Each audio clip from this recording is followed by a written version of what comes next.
بسم اللہ الرحمن الرحیم۔ معزز خواتین حضرات، السلام علیکم ورحمۃ اللہ وبرکاتہ۔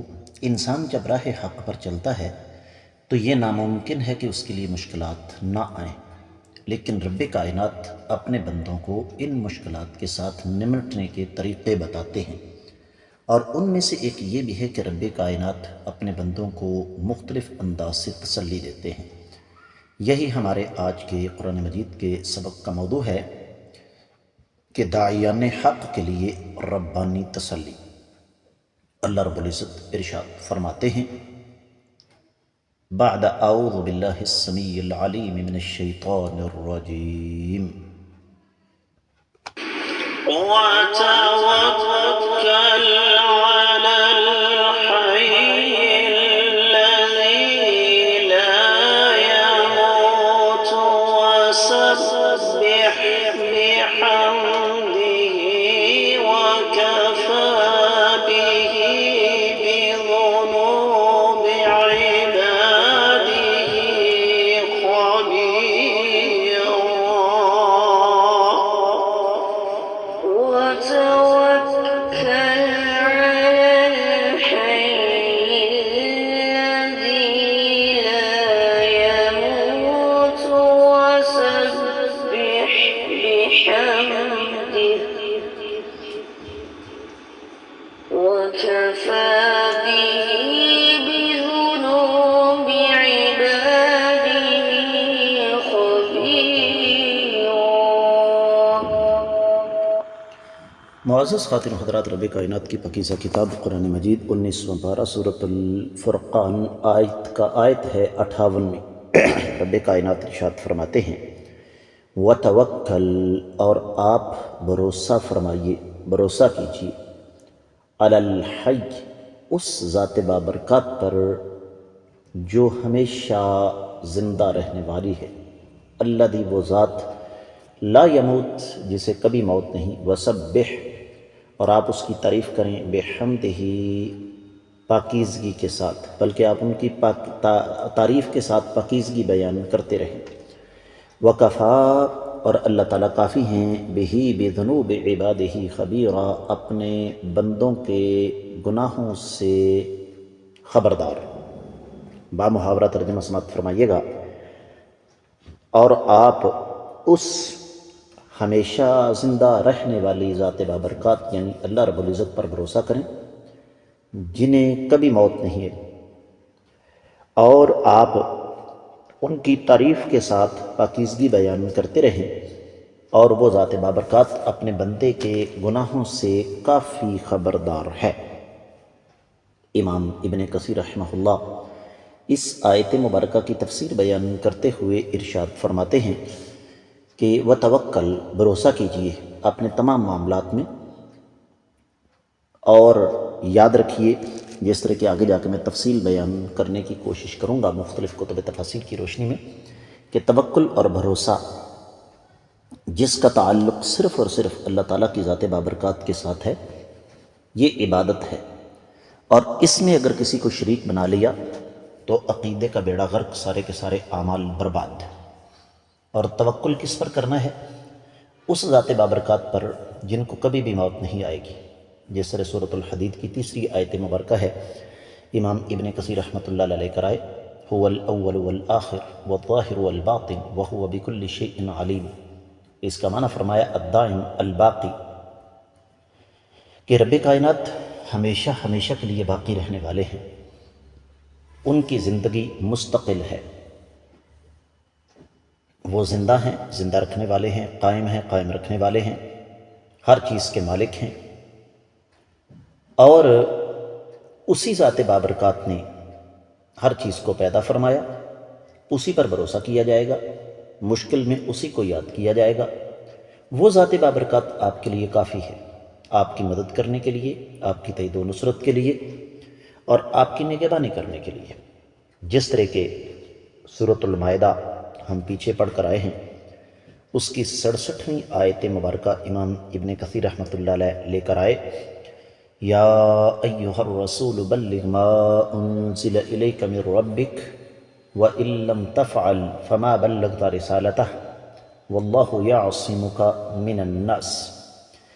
اے رسول صلی اللہ علیہ وسلم، جو آپ کے رب کی طرف سے آپ پر نازل کیا گیا ہے آپ وہ پہنچا دیں، اور اگر آپ نے ایسا نہ کیا تو آپ نے پھر ان کا پیغام نہیں پہنچایا۔ رب کائنات آپ کو لوگوں سے بچائیں گے۔ اور اس مناسبت سے پھر جس طرح کے امام ابن کثیر رحمۃ اللہ علیہ کا مزاج گرامی ہے، وہ قرآن کے بعد احادیث کے ساتھ تفسیر کرتے ہیں۔ صحیح بخاری کی 794 حدیث لے کر آئے کہ مدینے کی کسی گلی میں سیدنا سلمان فارسی رضی اللہ تعالیٰ عنہ آقا علیہ السلام کو سجدہ کرنے لگے تو آپ نے فرمایا سلمان مجھے سجدہ نہ کرو، سجدے کے لائق تو وہ ذات بابرکات ہے جو ہمیشہ کی زندگی کی مالک ہے، اس ذات بابرکات پر کبھی موت نہیں آئے گی۔ اور فرمایا اللہ تعالیٰ نے کہ آپ اللہ تعالیٰ کی تسبیح بیان کرتے رہیں، اور اللہ کے نبی صلی اللہ علیہ وسلم اس کی تعمیل میں فرمایا کرتے تھے سبحانک اللہم ربنا و بحمدک۔ پہلی روایت ابن ابی حاتم کی ہے، دوسری روایت صحیح بخاری کی ہے 794۔ اس سے مراد یہ ہے کہ آپ عبادت صرف اور صرف اللہ تعالیٰ کی کریں، اور آپ بھروسہ بھی صرف اور صرف اللہ مالک العلم رب الجلال والاکرام پر کریں۔ پھر قرآن مجید کی سورہ ہود کی 123ویں آیت مبارکہ امام ابن کثیر رحمۃ اللہ علیہ نے نقل فرمائی ہے فَاعْبُدْهُ وَتَوَكَّلْ عَلَيْهِ۔ یہ آیت کا ٹکڑا ہے، آپ اللہ کی عبادت کریں، اللہ پر بھروسہ کریں۔ قُلْ هُوَ الرَّحْمَنُ آمَنَّا بِهِ وَعَلَيْهِ تَوَكَّلْنَا، یہ سورہ ملک کی 29ویں آیت مبارکہ کا ٹکڑا ہے۔ آپ فرما دیں کہ اللہ رب العزت وہ رحمان ہیں، رحمت کرنے والے ہیں، ان پر ہم ایمان لائے اور ان پر ہم نے بھروسہ کیا۔ تو فرمایا وَكَفَى بِهِ بِذُنُوبِ عِبَادِهِ خَبِيرًا، کہ اللہ تعالیٰ اپنے بندوں کے گناہوں کو جاننے کے لیے کافی ہے۔ اس سے مراد کیا ہے؟ اللہ تعالیٰ کا کامل علم، رب کائنات کے سامنے کوئی چیز بھی مخفی نہیں ہے، ایک ایک ذرے کو اللہ تعالیٰ اچھے طریقے سے جانتے ہیں۔ تفسیر ابن کثیر میں جو کچھ بیان ہوا وہ اتنا ہی، دیگر کتب تفسیر کا جائزہ لیا جائے تو اہل علم نے یہاں پر ایک سے زیادہ مناسبتیں ذکر کی ہیں اس آیت مبارکہ کی پچھلی آیات مبارکات کے ساتھ۔ مثال کے طور پر امام راضی فرماتے ہیں کہ جب اللہ مالک العلم رب الجلال والاکرام نے بیان کر دیا کہ کفار امام الانبیاء محمد رسول اللہ صلی اللہ علیہ وآلہ وسلم کو اپنے طور پر اذیت دینے میں کوئی دقیقہ فروگزاشت نہیں کر رہے، کوئی کسر نہیں چھوڑ رہے، تو رب کائنات نے آقا علیہ السلام کو یہ حکم دیا کہ آپ ان سے اجرت کا سوال نہ کریں۔ اس کے بعد یہ حکم دیا کہ آپ اللہ تعالیٰ پر بھروسہ کریں، وہ ذات بابرکات جو تمام کے تمام دشمنوں کو آپ سے دور کرنے پر قادر ہے، اس سے بڑا نفع کوئی نہیں ہو سکتا۔ بالکل اسی طریقے سے امام ابو حیان اپنی تفسیر میں لکھتے ہیں کہ جب کائنات کے امام صلی اللہ علیہ وآلہ وسلم کے سامنے کفار مکہ کوئی سوال کرتے تو رب کائنات نے پھر ان سوالات کے جوابات میں یہ بات بیان فرما دی کہ اے نبی صلی اللہ علیہ وسلم آپ اپنا معاملہ اللہ کے حوالے کر دیں، اللہ پر بھروسہ کریں، اسی پر اعتماد کریں، اس لیے کہ وہ ذات بابرکات آپ کی مدد کرنے پر قادر ہے۔ اور پھر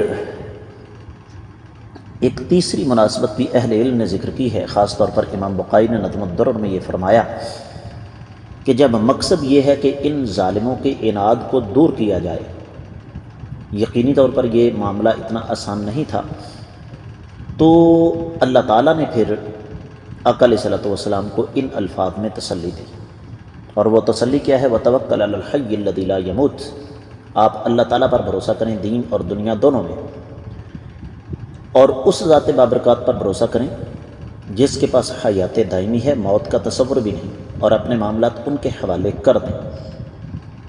وہ ذات بابرکات ہے جن کا کوئی شریک نہیں ہے۔ تو آپ جس راستے پر چل رہے ہیں، اس راستے پر چلتے ہوئے یہ مسائل آپ کے سامنے آئیں گے۔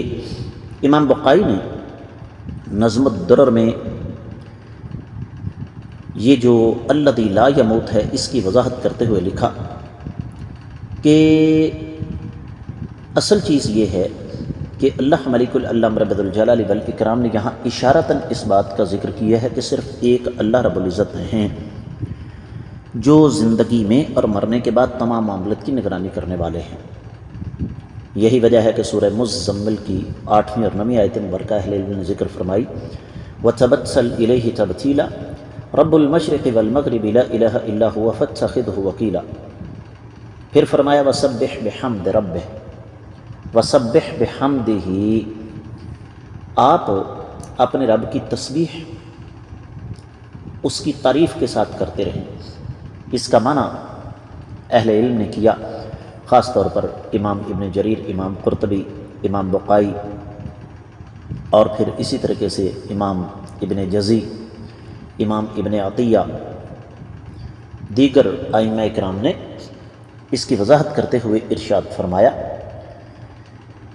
کہ اس کا مفہوم یہ ہے کہ آپ اللہ تعالیٰ کو تمام تر نقائص اور شریکوں سے پاک قرار دیں۔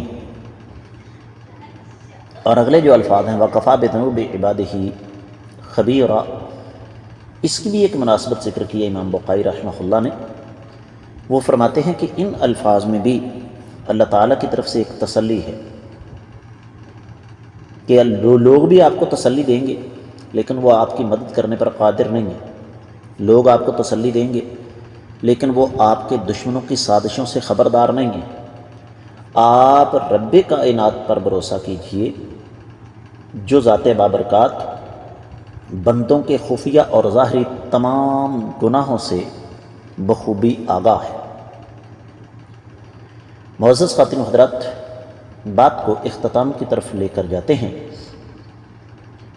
اور اس حوالے سے ایک حدیث جو کہ صحیح بخاری میں 6405ویں ہے، صحیح مسلم میں 2691ویں ہے۔ نبی علیہ والسلام نے ارشاد فرمایا جس شخص نے ایک دن میں 100 مرتبہ سبحان اللہ و بحمدہ کہا، اللہ تعالیٰ اس کے سارے گناہوں کو معاف کر دیں گے چاہے وہ سمندر کی جاگ کے برابر ہوں۔ اس سے مراد صغیرہ گناہ ہے۔ پھر صحیح بخاری میں ہی روایت ہے 794، 817، صحیح مسلم میں 484 ہے۔ نبی علیہ والسلام ارشاد فرمایا کرتے تھے سبحانک اللہم ربنا و بحمدک اللہم اغفر لی، یہ آپ سجدے میں رکوع میں دعائیں پڑھا کرتے تھے۔ صحیح بخاری میں حدیث ہے، آخری حدیث، کہ 2 کلمے زبان پر ہلکے، وزن میزان میں بھاری، اللہ کو بڑی محبوب ہیں، سبحان اللہ و بحمدہ سبحان اللہ العظیم۔ تو یہ کیا ہے؟ اللہ تعالیٰ کی طرف سے ایک حکم آیا کہ آپ رب کائنات کی تسبیح کریں۔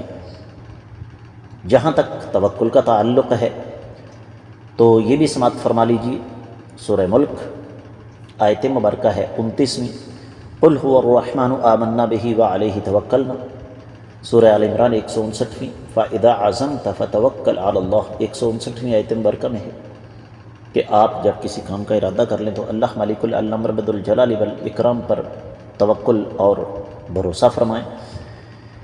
تو حاصل کلام یہ ہے کہ یہاں پر خطاب بظاہر آقا علیہ السلام کو ہے، لیکن اصل میں تسلی قیامت تک کے آنے والے راہ حق کے دائیوں کو دی جا رہی ہے۔